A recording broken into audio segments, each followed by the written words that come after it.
So, yeah, we'll be drawing for that here in just a little bit.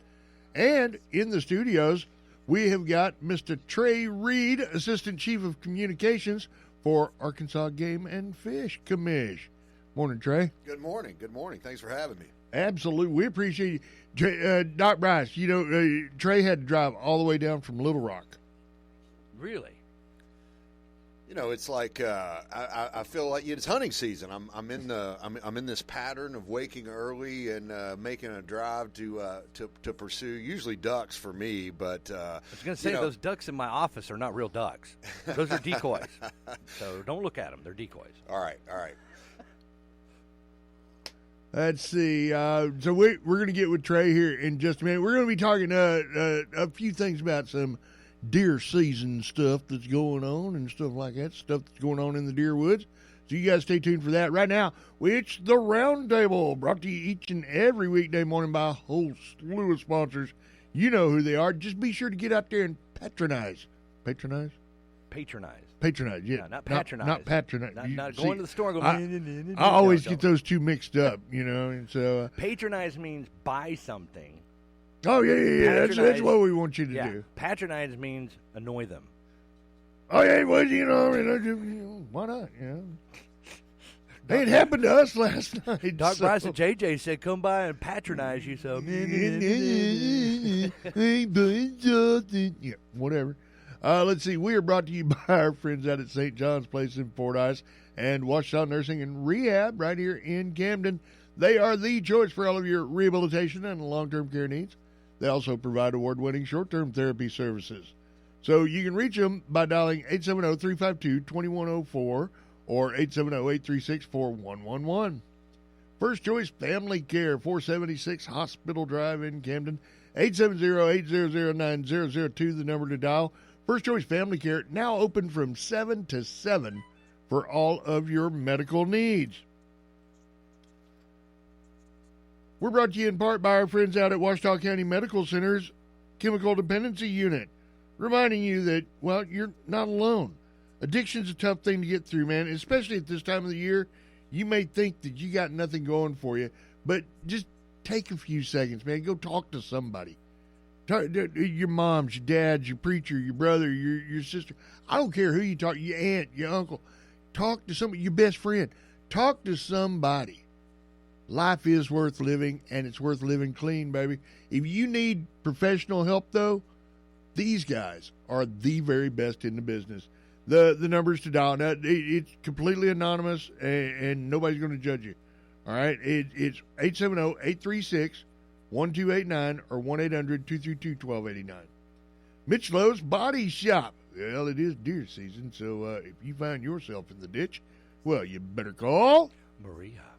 Mitch Lowe's Body Shop. And we're brought to you by our friends down at Everybody's Antiques down in El Dorado, corner of Bradley and West Hillsboro. They've got 120 booths, 31,000 square feet for you to explore. I'm telling you, you get lost in there. Shop with a friend. That's what I recommend. And they have got the most unique gift ideas on the planet all under one roof at Everybody's Antiques down in El Dorado. Go check them out. Stories, Floor, and Carpet, they're wrapping up that 6 months no-interest financing here at the end of the year. So your time is ticking on that one. 870-862-9446. They also invite you to visualize. That's right. You can see that new flooring project online at storiesfloor.com. Just upload your photo into their visualizer and see your options. And finally, by Cabin Rural Health Services, they're on a mission to meet the healthcare needs of the folks in Calhoun, Clark, Bradley, Maryland, Hempstead, Lafayette, Washita, and Union counties. They are financially viable, patient-centered, and a not-for-profit organization that provides exceptional medical, dental, and behavioral health care and an employee-valued culture characterized by compassion, excellence, and respect. Call 870-798-4299 and see what Cabin can do for you. All right, so we have got to go ahead and take a quick pause for the cause. But again, we've got Trey Reed from Arkansas Game and Fish coming up right after this. Stay tuned.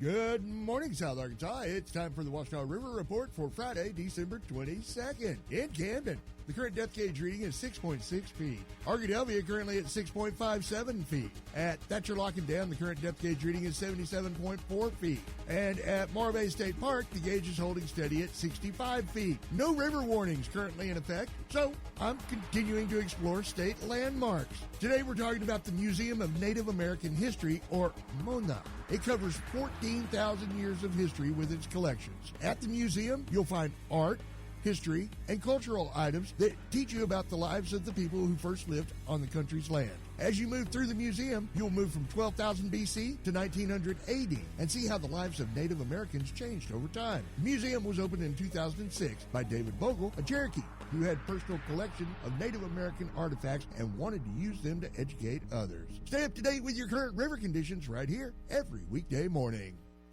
It's time to check the Radio Works South Arkansas Community Bulletin Board.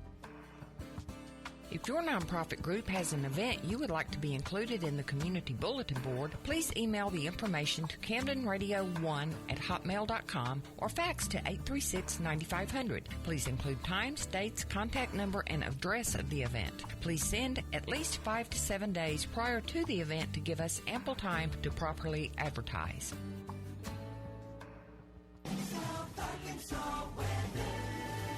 We are looking at a 20% chance at showers and thunderstorms throughout the day. It's going to be partly sunny. Temperature should reach near 64. Tonight, 30% chance at rain, mostly cloudy. Overnight low near 51. For Saturday, 30% chance at rain, mostly cloudy and 63. Then on Saturday night, rain is likely. It's going to be cloudy with an overnight low near 55. Sunday, rain in the forecast with temperatures near 61. Out of the Radio Works Weather Center, I'm JJ. Caution, listening to this radio show may cause loss of friend, reduced work output, amplified fecal velocity, ingestion of hot liquids into the sinuses, incontinence, your family to move out of state, spontaneous impersonations of Dwayne "The Rock" Johnson, gassy elbows, significant increase in willy goo, soreness in nipples and door jams, increased urges around barnyard animals, a degradation of masonry skills, uncontrollable miming, and fire. All were similar to sugar pills.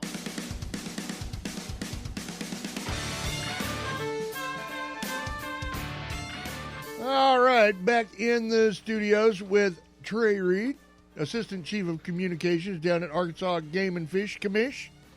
Trey, good morning and welcome to the studios. Good morning, JJ. Thanks for having me. Absolutely. Now, man, I got to tell you, and the ad agency that does all the work for Game and Fish wants us to talk about chronic wasting disease. All right? And I got to tell you, I need some clarification on this. Because I'm told that it isn't bad for me, so why do I care? Well, the short answer to that is because, we got to be concerned about our white-tailed deer herd here in Arkansas. And it's, this disease, chronic wasting disease, CWD, we've known about it since it was found in Arkansas in 2016. But if you go back beyond that, I mean, it was first kind of identified in the late 1960s out in Colorado. Now, things kind of changed when it showed up in Wisconsin in the early 2000s. It was the first time it was east of the Mississippi River and really outside of that, kind of core area in the west, like Colorado and Wyoming, where it was initially identified. And so folks started paying attention to it. Some different regulations were made. Game and Fish started monitoring for it, testing, animals. But, the game changed when we found it in Arkansas. And, it's not something to be incredibly alarmed about. It's just something to be aware of. And that's, one of the reasons I think we wanted to get, in front of your listeners here and just answer any questions, that you might have or they might have and let you know what's going on, where we are with it. It's not the end of the world. Our deer herd is still in really good shape, but it is just something we need to know about. Absolutely. Oh, and if you've got a question out there, 836-9559, you can always chime in anytime. 836-9559. So, okay. What does it do to the deer then? Yeah, well, that's the thing. It's a little bit different from, a typical disease. It's caused by a bacteria or a virus. It's caused by a naturally occurring protein that's in the deer, and it becomes misshapen. So, the best thing kind of a lot of people, it's not the same thing, but it's in the same family type of diseases as like mad cow. There's a version in sheep called scabies. And ultimately it kills them. It's a fatal neurological disease. It causes them to, JJ, the crazy thing about it is a deer may be infected with it, but may not show any outward signs of debilitation or anything for many, many months. And, so it's kind of sneaky like that, and that's one of the reasons we want to talk about it. But, ultimately it will kill the deer. It's transmitted from deer to deer. The other really wild thing about it is it can actually persist in the soil and vegetation for a number of years, and then be a deer stumbles by and eats some grass or whatever that the disease is in, and then can contract it that way. So it's kind of sneaky, sort of like flies under the radar a little bit, and that's why we want to make hunters aware of it and that it's out there. But ultimately, it will kill the deer. We don't know like population level effects. There's actually a study going on up in northern Arkansas right now. We've contracted the University of Georgia. It's a 5-year study. This is his last year of field work where they're trapping deer, collaring them, running a lot of tests and monitoring them over time to see, watch the progression of the disease. How is it transmitted from animal to animal? A lot of questions. And it's really the first big study of its kind like that in the southeastern United States. And it's going to give us a lot of good information where we can make good management decisions going forward. But, yeah, here's the other thing, JJ, is that the Centers for Disease Control and Prevention, the federal agency, that monitors, health concerns for the country. Heard a lot about them a few years ago when we had this little global pandemic going around.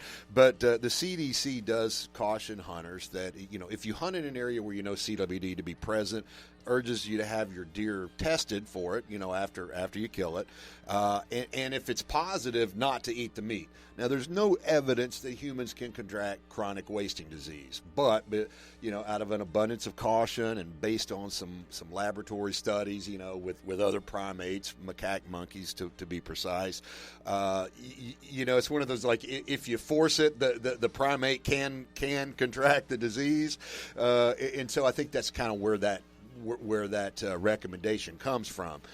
But the thing for hunters to know is that really from a game and fish standpoint, from taking care of our wildlife and taking care of our deer herd, we could use your help in having your animal tested. It'll give you peace of mind, but it also kind of helps us keep track on like where the disease may show up. We know that's a hot spot up in Newton County, around Jasper, Ponca area, Buffalo National River. That's where we initially found it, and that's where we did our initial testing and found it pretty prevalent up there. Almost 1 in 4 deer in our sample that we tested after finding it had the disease. Now, once you get out of that core area, the prevalence is a lot less, and it's mainly a deal the northwestern quarter of the state. However, year before last, we had a hunter down in this part of the country, actually close to Burl Anthony, Lower Ouachita Wildlife Management Area, and Felsenthal Refuge that had his deer tested. It was on public land, and he submitted a sample there, and we found this positive deer. So it is something to think about down in this part of the world, but the prevalence is not real high. However, if you take that deer and get it tested, and it's 100% free. There are over 100 locations around the state. You can go to agfc.com/CWD to learn all about the disease, but see a map of where these places are. You drop the deer head off. You fill out a tag, and Game and Fish will contact you within a couple of weeks and let you know the results of that. But again, the primary thing about that is hunters are our first line of defense, our front line of surveillance for this disease around the state. And so can do a lot of good in helping the Game and Fish Commission take care of our state's deer herd and be vigilant about keeping an eye on this disease. So so I'm still trying to wrap my head around, all right, chronic wasting disease, it's like, not... You want to know, like, actually what does it do to right, them? So I don't want to get too sciencey, but we are a science, backed organization and use science to make decisions. But I mentioned it's caused by a misshapen protein. It's called a prion that's in the brain. And so what happens is when they become, they fold and become misshapen, they start to kind of stick together. They conglomerate, and it basically. It's called the disease is in the family, like mad cow I mentioned. It's called transmissible spongiform encephalopathy. How's that? Is that sciencey enough for you? You get that, Dr. Bryce? I want that in the news. Yeah. So it's a TSE, right? But what it does, that spongiform is kind of the key word. So it makes essentially holes in the brain. It affects the neurons in the brain. And the animal, later stages of the disease when deer have it, and it affects other members of the cervid family, elk, which we have up around the Buffalo River, and outside of Arkansas, mule deer, caribou, and Alaska and places like that could be affected by it. But anyway, they start to exhibit these symptoms of kind of a lethargy. They'll adopt kind of an A-frame stance, we call it, where they spread their front legs out. They have an insatiable thirst.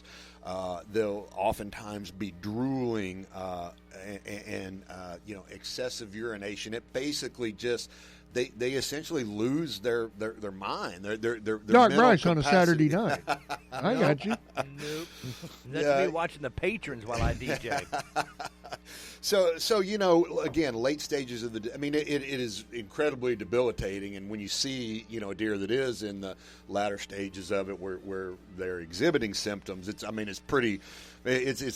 a pretty sight. They'll lose fear of humans. They'll just kind of lose it. Just kind of lose it in their capacity to make those decisions on where to eat and things like that, and what kind of dangers to avoid. So probably more susceptible to predators, coyotes, things like that.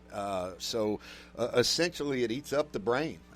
Ultimately, is what it does. Okay, and there's nothing that we can do about this. No kind of vaccine or anything, really, JJ. The thing we can do, as I mentioned before, is monitor, manage the disease, try to contain it and keep it from spreading so it doesn't become a problem elsewhere. And Arkansas Game and Fish and a number of regulations have been in place for up there in northwestern Arkansas since we founded in 2016. And as I mentioned 2 years ago when we identified a case in Union County, there's some various regulations that were employed to kind of, again, control the spread. The thing we can do really is not move deer carcasses around. That's kind of one of the big things. That was going to be, one of my next questions was how does it make a jump from northwest to southeast? And we don't, because you're right. You're talking 150, 200 miles from where we knew it to be, right? Although there have been some cases over in around the Mississippi River in Mississippi and Louisiana that are closer to here, more like 50 to 70 mile range.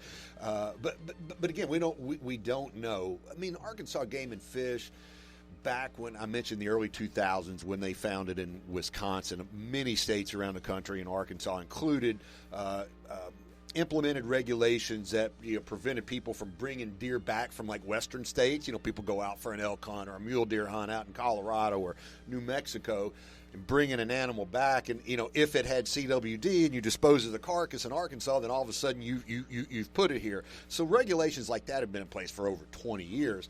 But what we did when we founded it as Arkansas is kind of create some special CWD management zones, and again, primarily up in northwest Arkansas, but now there's a 3-county area down here in southern Arkansas as well, where you can't, if you take a deer in that area, you can't take it outside of that area. You can take the meat, of course, but it has to be deboned. You can't take, you can take finished taxidermy products, clean skull plates, antlers, things like that, hides that are clean, but you can't take that whole carcass.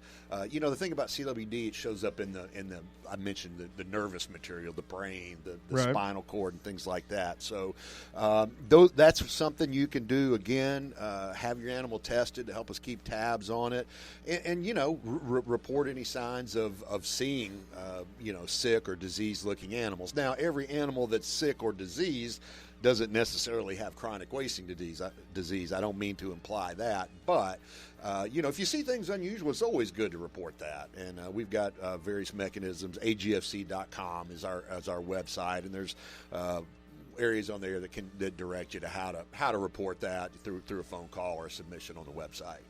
All right. So we were talking about cleaning the carcasses and stuff like that. Now I know a lot of hunters might be guilty of field dressing. Well, yeah, there's nothing wrong with field dressing. That's and that's honestly probably leaving the entrails and leaving the carcass close to where the animal was taken is probably the best thing to do. Or burying the carcass if you have if you got a pit on your hunting lease or something like that, taking it to an approved dump site, county or whatever like that. But just dumping it in a ditch somewhere or something like that. Bagging the pickup up right next to the water supply. Or whatever. Probably not a good idea. And it is a form of littering, and you can be cited for that by dumping a carcass on someone else's property. So not a good idea, and not a good idea to disease transmission. We don't want. Again, I talked about these regulations of moving the carcasses. All of that is that we don't want humans to help move the disease. The deer are going to do what they're going to do, right? There's going to be some natural movement of deer, although their home ranges aren't that large, but there could be, they're going to do what they're going to do. But as humans, we've got to be careful not to help move this disease to places where it isn't already. Okay, so we know it affects the deer population, elk, and everybody in that family. Right. But it's not jumping from species necessarily? Doesn't appear to be. We don't see that happening. What about the other species carrying it somewhere else? I'm sure that certainly could be an issue, and some of this is hypothetical or theoretical, but a scavenger like a vulture or a bald eagle, which a lot of people don't realize is a pretty big scavenger too. They're absolutely our national symbol and all majestic, but they'll eat roadkill just like a vulture will. But a coyote, something like, certainly that is a possibility. And again, though, we can't do much about that, natural movement of biological material, essentially, that happens as part of nature. It's an ecosystem function, right? But again, we have to focus on what we can control, and that's humans helping it move. All right. So you can't just look at a deer and tell. No. No. I mean, they're not going to be foaming at the mouth or dripping yellow stuff out their nose. No, neon tips on the antlers. Nothing glowing at the end of their snout or anything like that. No Rudolph syndrome or anything like that. One of the signs was in spotting a deer with CWD was when a deer is not in its natural environment. And so we decided that if we see deer shooting pool and throwing darts at the V, those deer have CWD. Well, either that or they're going to get some CWD. Going to get something. But, I mean, so there's no way to know ahead of time. That's one of the... unless, at the extreme... Until recently, there were no live animal tests, and there still aren't super reliable live animal tests. And here's the other part about that. Unless you're doing this extensive research project like I mentioned up in North Arkansas, the University of Georgia is conducting for us at Arkansas Game and Fish, where you're trapping animals. They are doing some live animal testing there. What is that? How are you going to test a bunch of wild deer out in the woods of South Arkansas, right? Absolutely.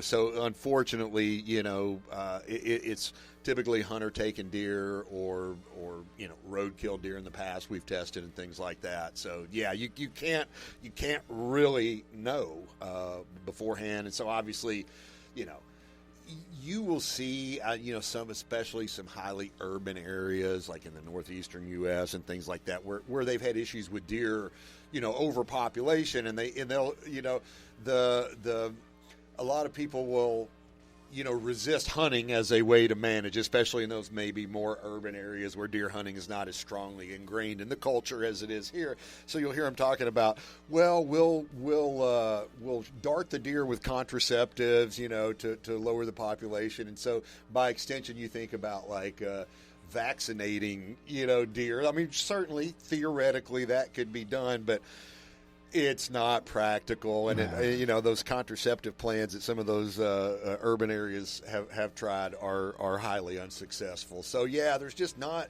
they're wild animals, and diseases naturally occur in wild animals, and there's again a lot of debate and talk and discussion about CWD and what does it mean? How concerned should we be about it? I mean, it's out there. It's obvious. Right. It's over half the states now. But, I think the take-home message is, again, as I said off the top, it's not that we don't have to run around with our hair on fire, but we got to keep an eye on this thing and understand it and just know the facts and make decisions accordingly. So, looking down the road, into the future, is there any way to project what CWD is going to do and what kind of an impact it's going to have? That's a fantastic question, and that is ultimately what you guys are trying to find out. At the root of what we're trying to find out with that study up in North Arkansas. And, man, I can't, again, I don't want to, geek out on the science, but this study is unlike anything that's ever been done. It will... aspects of some of the data points they're collecting will be used for decades to come in all kinds of whitetail deer research and management, not just CWD. But I'm talking about they have the study team has 3 grids up there that are something like a couple of 3 square miles each, and they're all in a high prevalence area. Then one area is a little bit, a few miles farther out, then one a little bit few miles farther out, so they can kind of look at high prevalence, moderate prevalence, and low prevalence, where CWD is up there. But, they're collaring deer with GPS collars and tracking them and watching their movements. And they've got that grid, they've got these, game cameras set up and so they're putting ear tags in some of the animals and looking at their behavior, and are they being taken down by predators like coyotes and things like that. And it's so really, I mean, there will be, I think the biologist, the PhD guy in charge of the study told me that just from the camera grid alone and some of the other, samples they're taking, there's going to be tens of millions of data points for this study. And the whole idea is to, at some point, create this model, just like a weather model, a predictive model of what are possible scenarios, and I'm sure, there's probably a high likelihood and low likelihood scenarios. And, you hear the meteorologists talking about the European model and things like that. And they take all those models and the lines on a graph and sort of find the middle point and use that as a predictive model of what might happen. And so that's exactly what we're trying to do with that research is, how could chronic wasting disease affect whitetail deer long-term in Arkansas and really, across the southeastern U.S.? So, zombie deer. Yeah, and I hate that term. JJ, why did you have to say that, zombie deer? It's radio, and I knew you were going to cringe when I said it. No, I mean, unfortunately, in the mass media, that term has sort of taken off. I mean, I think there's even some articles in Wall Street Journal and New York Times where they use that term zombie deer. I mean, it is an easy leap to make, when you're looking at it from the outside, you mean so they lose their minds and they're stumbling around like a zombie? Well, I mean, are they going to be feasting on us? They're not coming after us, JJ. Right. I can assure you of that. There's nothing to fear from the reload room was fixing to get restocked. The attack of the whitetails. Oh my! So all right, so the best practice as of right now, if you do take a deer, I mean, what are the rules from the time you make that shot and you take down a deer? There really are there's no obligation for you to do anything different, except, again, if you have, there are rules about transportation of the carcass and the meat. So that's the main thing. Most hunters are really familiar with that, so I won't go deep into it. Check the Arkansas Hunting Guidebook, agfc.com, for the basic regulations. But after you've tagged your deer and checked it. If you want to have it tested, again, not mandatory. There's no obligation. It's 100% voluntary and 100% free. If you want to have it done, go to one of the areas. We have so the drop-off locations, those 100-plus spots I mentioned that are listed at agfc.com/CWD. Some of those are kind of self-serve. Basically, it's a freezer, like at the Game and Fish office here in Camden, and I think is one of the locations. There's like it's self-serve. There's a plastic bag there, like a little card that you break into. You drop the deer head with 6 inches of the neck. Now, you can't do that with a buck because it's got the antlers, but you can do it with a doe. Again, you fill out the information, take the other half of the card, match up the numbers. We call you, let you know the results, or send you an email. Really is more likely the case. But if you got a buck, there we have a network of participating taxidermists around the state who are working with Arkansas Game and Fish to pull those samples. We take the lymph node is where we get the sample from. That's why you need 6 inches of neck. So if you got a buck, you don't want to, you're going to have it mounted or. Take it to a taxidermist. Again, there's a list of those participating taxidermists at agfc.com. Now, do the taxidermists charge? No, there's no. Well, if they're going to mount it, of course, right, there's that charge, but no additional charge for testing. Now, I know some of the veterinarians do charge. Yes, there have been some vets that have been helping us out in the past, and they're independent business. They're kind of they can sort of set their own rules. Not that the taxidermists couldn't as well, but they've been very gracious to help Arkansas Game and Fish. Well, this. I mean, you guys are kind of like their bread and butter. So, with the veterinarians with the vets, again, it's their service that they are.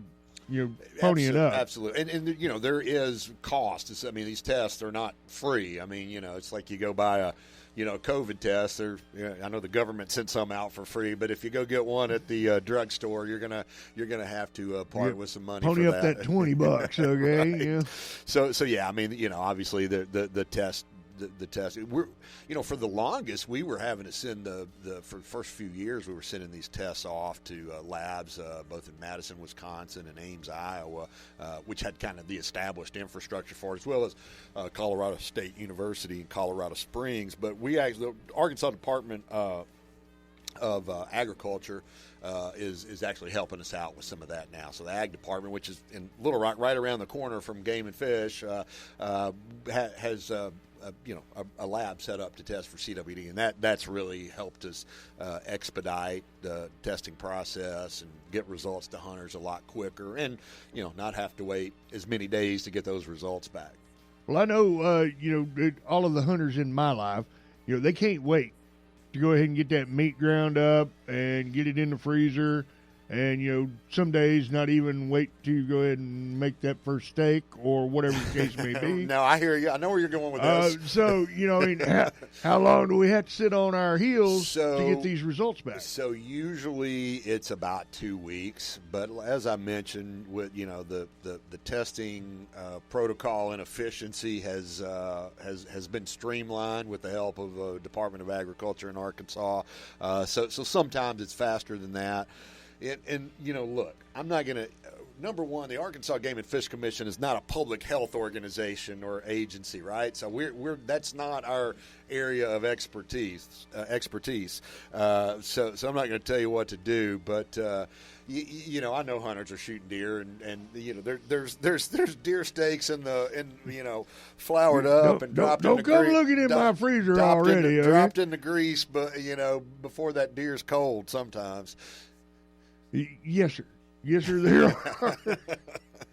So, all right, guys and gals, if you're out there in the deer woods and you do harvest a deer this year or ever, go ahead and let's get these things tested. Let's get our head wrapped around CWD and see if we can't, at least narrow it down or keep it at bay or whatever it is we can do. Keep it at bay is a pretty good analogy there. I mean, that's the thing. I mean, we know it's here, and we know you can't really, and looking at the experience of other states, you can't eliminate it necessarily or eradicate it, or at least at this time the science hasn't told us how to do that.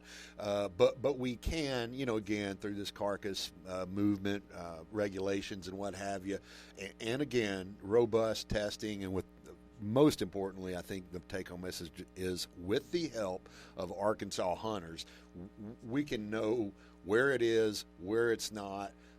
Early detect, it's like early detection is the key, right? If we know quickly, like we did with the case in South Arkansas, it shows that the testing was working. We found it down there in southern Union County near the Louisiana border, and we're able to, quickly, implement some new regulations to address it and keep it from getting any worse. Absolutely. Now, have we seen any further cases? We pick up some new cases every year, but the good news is even with, this emphasis on testing and this communications about the disease and testing, we did not have had no new counties picked up this year. And so that's good news. That's real good news. Okay. All right. Thanks, Trey. Thank you. Appreciate you coming in. Trey Reed, Assistant Chief of Communications for Arkansas Game and Fish Commission. Dr. Bryce, you want to add anything? No, I'm good. You good? Yeah. All right. It's the Roundtable, guys and gals, brought to you each and every weekday morning by a whole slew of sponsors, including Cabin Rural Health Services.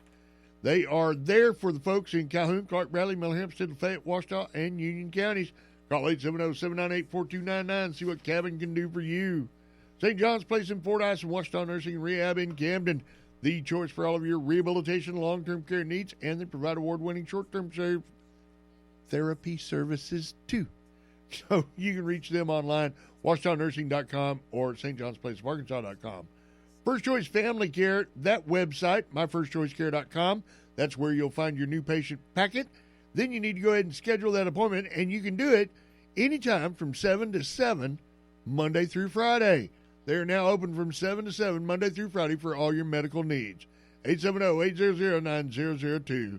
OCMC's CDU, man, the silly season is tough on people that are struggling with addiction. You don't have to walk down that road alone. Give these guys a call, man. If you just need somebody to talk to, give these guys a call. They'll walk you through it. 870-836-1289, 1-800-232-1289. All calls are confidential.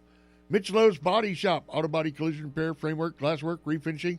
Accidents happen, so if you put it in the ditch, you better call Maria at Mitch Lowe's Body Shop, 837-2560. Everybody's Antiques in El Dorado, corner of Bradley and West Hillsboro.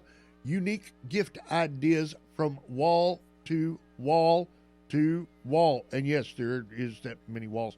You need to get down there and check them out. 120 booths, 31,000 square feet. 870-875-1444, the number to dial. And finally, by Stories Floor and Carpet, 2004 Lorraine in El Dorado. They do more than just flooring, custom top backsplash, countertops, bathrooms, and more. And they invite you to visualize. That's right. You can see that new flooring project online at storiesfloor.com. Just upload your photo into their visualizer and see your options. 870-862-9446. Once again, I want to thank Trey Reed, Assistant Chief of Communications over at the Arkansas Game and Fish Commission. Thanks, Trey. We appreciate you coming in. Thanks, JJ. Appreciate the time, man. We look forward to dragging you down here again from Little Rock. Man, you call me anytime. I'd love. Next time, let's talk about a more of the fun and joy of the outdoors instead of something something like all sciencey and something we kind of not overly worry about, but something we have to pay attention to. Well, that's fine. We did what the ad agency wanted us to do. So we got it covered, didn't we? I appreciate the invite. I'm happy to come back and talk to you about the great outdoors in Arkansas anytime. All right, Trey Reed, appreciate you coming in. You guys hang out. We'll be back. Ladies and gentlemen, your name here. News Talk 92 KBEU Bearden. News Talk for South Arkansas. News Talk 92 KBEU. Hello, South Arkansas.